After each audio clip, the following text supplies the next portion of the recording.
Browns defense is for the streets. They running through us like a laxative and White Castle sliders at 3 in the morning. Making comeback season a thing. This is Hazzeus Sports Talk, so make sure it's stuck on play. We about to do this the Ohio way. Yo.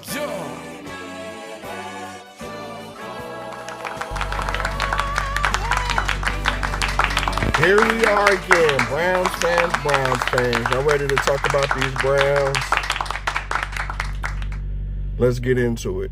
All right, first I'm going to start by saying go Guardians. Thank God for the Guardians and thank God for the Buckeyes. Because being a Browns fan, I think we should be entitled to compensation for being a Browns fan. Y'all saw the game. I saw the game. I'm not going to bore you with the numbers too much. I'm going to give you, the basic numbers, but I got a few things I want to get into today outside of the numbers with our Cleveland Browns. All right, so numbers-wise, Jacoby Brissett, 21-34, 230 yards passing, 1 touchdown, 1 critical interception in the fourth quarter. Again, this is the third game that we've ended with Jacoby turning the ball over. All right. Otherwise, he plays an awesome game. He had an awesome game. Had a great game yesterday. Ended it with an interception. Didn't end well. Nick Chubb, 17 carries, 134 yards, 2 touchdowns. That's 7.9 average. 17 carries. I don't think that's enough. David Njoku got 6 catches for 88 yards, no touchdowns. Coop got his 7 catches, 76 yards, and a touchdown. Totals. Browns had 443 total yards of offense. That's a good day. 443 total yards of offense for the Browns. But we gave up 465. 213 rushing yards. That's a good day on the ground. We ran the ball. But we gave up 238 to the worst running team in the NFL. Inexcusable. All right, so today the Browns made a move for a linebacker, Deion Jones, right after the game, which is unprecedented. I've never seen it before, where a team right after the game makes a trade for a linebacker. They saw what we saw, right? Piss poor defense. Deion Jones, he had I think it's a 6th year now. I'm not too sure. I just glanced over his numbers. I haven't done any film work on him, but I did see he had 5 years with 100+ tackles. That in itself is good news for our defense, because I want to get into our defense. I turn on the TV and I watch these other games. I watched and I hate to say it, I watched the Dallas Cowboys. Have you seen how they play defense? They get after the ball. I don't see that with us. Myles Garrett had 2 tackles, no sacks. Again, he has 3 sacks on the year. We're going into week 6. He has 3 sacks. Now, Myles isn't the biggest problem that we have. He's one of the problems that we're having. He's not having his best year. I think we did a whole lot of talking this offseason about, we want to be defensive player of the year. We want to be the best, and all this Madden 99 rating, and Myles is going to wreck the defense. I'm going to tell you what, and I don't know if y'all saw it last year, Bill Belichick, when we played the Patriots, he laid down the blueprint of how to beat our defense with Myles Garrett. You run right at him. I want y'all to watch this. This is Myles Garrett right here. Tell me what he does. And maybe I'm wrong. From the Cleveland 22. Eckler. Why ain't you making that play right there, Myles? Let me rewind that.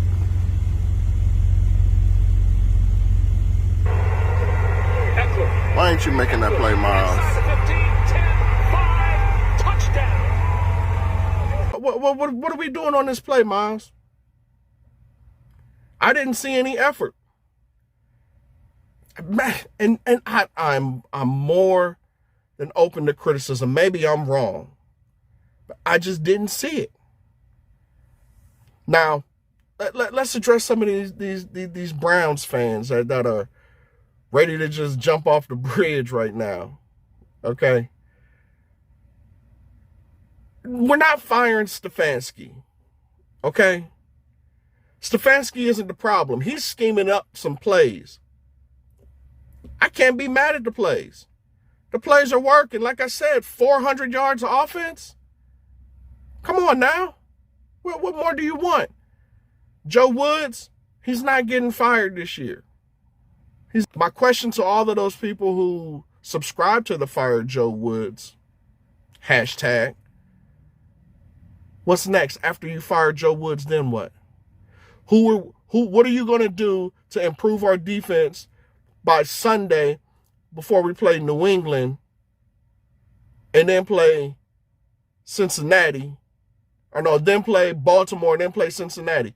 So who are you going to get in there for these next 3 weeks that's going to help us with those three quarterbacks? October. We're not firing our defensive coordinator in October.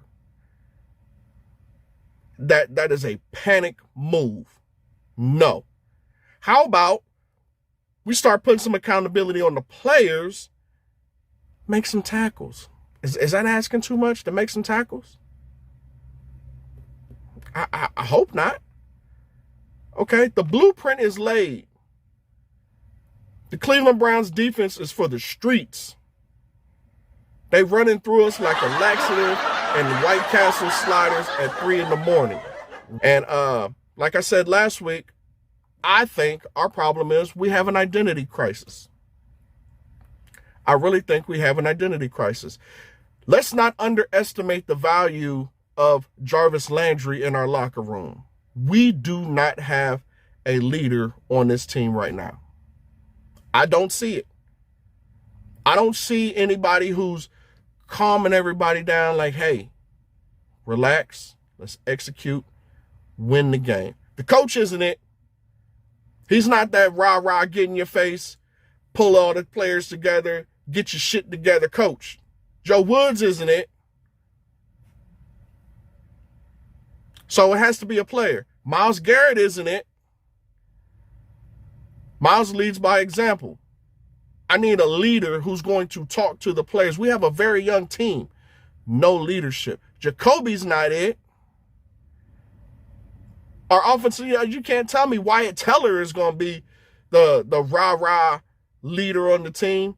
But Jarvis Landry was the unequivocal leader of that offense. I don't care what Baker Mayfield did. Jarvis Landry was the leader of that offense. And the team for that matter. We don't have any dogs. Got players. We don't have any dogs. Y'all know what I mean by dogs. We don't have them. DeQuell Jackson was a dog. We don't have that. Okay. Jarvis Landry was a dog. We don't have that. So, until then, we're just out here playing X's and O's. We got New England coming up. Bill Belichick knows how to beat us. What are you going to do about it, Cleveland? What are we going to do about it? We're going to see. Not happy with the Browns at all. At all. Well, let me take that back, okay? I'm not going to be the super negative fan like everybody else is, okay? I'm not going to do that. Offense, I'm happy with the offense. But there's 2 other phases of the game, and they're not coming through. You better have at least 2 of them phases together, whether it be offense and special teams, defense and special teams, offense and defense. But to only have the offense clicking, it's a recipe for disaster. I'm not on the kick Cade York out. The dude's a rookie. Okay? Did we really think that he was going to come in and just make everything? That's not It's not reasonable. But I tell you what, keep on missing, Cade York. The pressure will get on because it's heating up in Cleveland. It is heating up. Fans are getting impatient, so I know the ownership is getting impatient. Coaching staff is getting impatient. If you listen to Stefanski's press conference after the game, it had a different tone to it. It wasn't the typical, oh, it was my fault type of press conference. Nah. He sees what's going on. And at some point, it's going to be cutthroat. It's going to be cutthroat with this team, and people are going to start getting called out in public. And then we're really going to have a problem. Keys to beating New England? Stop the run. They're not going to pass on you. Nobody in that passing offense scares me. But you can have a no-name at running back and run through our defense. That's what scares me. And Belichick knows how to do that. Stop the run. If we don't stop the run, we don't stand a chance. All that barking Perrion Winfrey did in his press conference before when he got drafted, I need some bite. These rookies, these pups, I need y'all to start biting. If we can't stop the run, it's over. It's a wrap. Offense, I'm not concerned with. We'll be all right on offense. We can score on New England. We can put up 28 on New England. But can the defense stop them from scoring 28? That's where the key to the game will be. It's all on the defensive side. Special teams, make your extra points, make your field goals, and we'll win the game. And all is not lost, okay? We're one game out of first place in the division. We're right where we need to be. I am predicting the Browns win. I think the defense will get it together. I don't think they're going to have another players-only meeting, but I think there will be some chin checking in that defensive room. And I think we will be able to stop the run this week. I do think the Browns will win against New England. And we'll be right back in first place. All right? Go Browns. Go Guardians. Beat the Yankees. Fuck the Patriots. Fuck the Yankees.